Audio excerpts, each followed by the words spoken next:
মাননীয় মডারেটর, একজন শিক্ষকের সন্তান হিসেবে তাদের অসহায়ত্ব রোজই দেখতে হয় খুব কাছ থেকে। মাননীয় মডারেটর, গত ঈদে আমি যখন একটি ভালো পোশাকের জন্য কান্নাকাটি করছিলাম, তখন বাবা আমার হাতে কাগজ কলম ধরিয়ে দিলেন, আমার দিকে ছুড়ে দিলেন একটি গাণিতিক প্রশ্ন।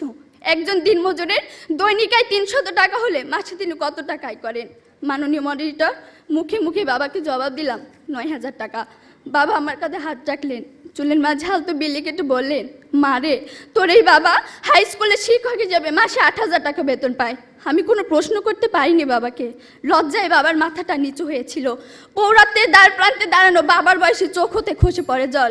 জানি না মাননীয় মডারেটর, আমার বাবার বয়সী চোখ থেকে খসে পড়া জল শিক্ষার মানকে কতটা টেনে তোলার যোগ্যতা রাখে।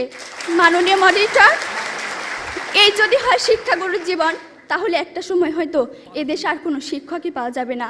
এমন বাংলাদেশ আমরা কখনোই আশা করি না। মাননীয় মডারেটর, 30 লক্ষ লাশের একটি পাহাড় মারিয়ে আমরা বর্তমানে এসে দাঁড়িয়েছি। 2 লক্ষ মায়ের স্নেহের আঁচলে সাজিয়েছি দেশ।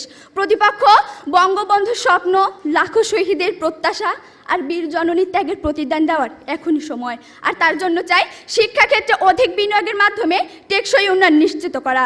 ধন্যবাদ মাননীয় মডারেটর, ধন্যবাদ সবাইকে।